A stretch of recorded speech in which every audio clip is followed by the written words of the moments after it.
Welcome back to Odylia Therapeutics Bridge Solutions video series. My name is Catherine Postema and I'm a scientist with Odylia. Today, I want to talk to you about drug repurposing screens for rare diseases and how they can be useful for finding previously approved drugs that can be used to treat new rare diseases. These can be highly beneficial for several reasons, including they've already been proven safe and they can reduce the amount of time it takes to get a drug to patients. Let's start with what is a drug repurposing screen.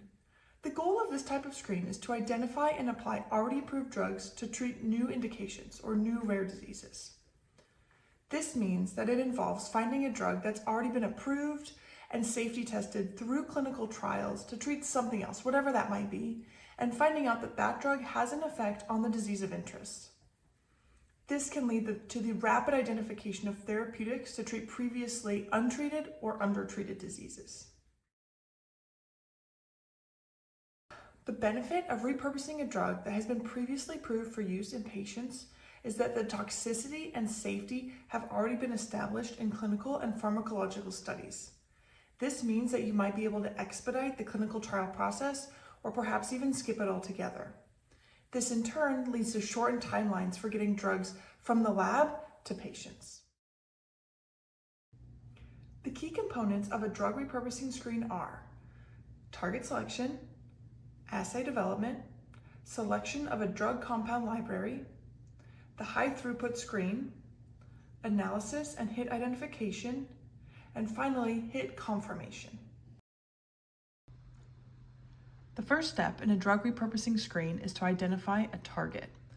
Oftentimes, these are protein targets such as an enzyme, a receptor, an ion channel, etc., that is specifically related to the disease pathophysiology. For rare diseases, this often begins with an understanding of the genetic cause of the disease. A target can be identified through direct biological or biochemical methods, so understanding specifically what gene was affected, or using genetic interaction methods or bioinformatics. Once a target is selected, a specific assay or experiment needs to be developed to determine the candidate's therapeutic activity.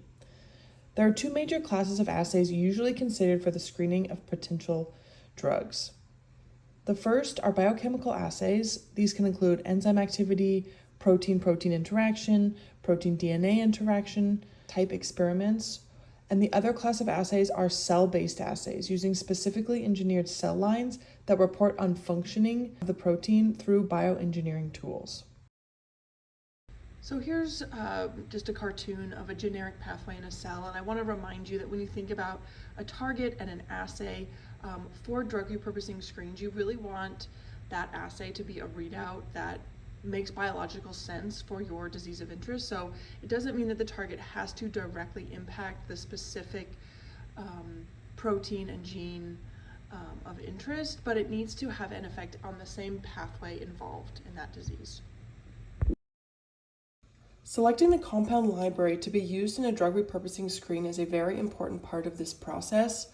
There are many commercially available compound collections out there, so selecting the right one is very important for this type of a screen. Primary screens of between 500,000 and 3 million compounds for compound identification have become fairly routine in both pharmaceutical companies and academia. Once a compound library is selected, the high throughput screen is the actual automated screening of the collection of small molecule compounds. And this can be done in a number of ways. And here's an image of a robot helping do a high throughput screen. Following completion of the high throughput screen, analysis or hit identification is performed. This includes identifying compounds that have an actual effect on the experiment, as well as eliminating false positives. After hits are identified, they're confirmed using additional experiments or assays to confirm their activity, selectivity, and relevance to the disease. And finally, in some cases, groups will choose to do chemical optimization. So sometimes once a lead candidate has been identified, Chemical optimization can improve the potency and selectivity of a small molecule. However, this isn't always done with repurposing because the purpose of doing a drug repurposing screen is to identify drugs that have already been proven safe and effective in a human population. I'd like to end this video by mentioning the importance of model systems for drug repurposing screens. And to do so, I'd like to point you to our video where we talk about model systems. I'll put the link in the description box below. I hope this video was helpful for you in understanding what a drug repurposing screen is and what they involve. If so, please feel free to like and subscribe to this video. That way you get access to all of our videos as soon as they become available. As always, please comment and ask questions down below. We look forward to seeing you in our next video.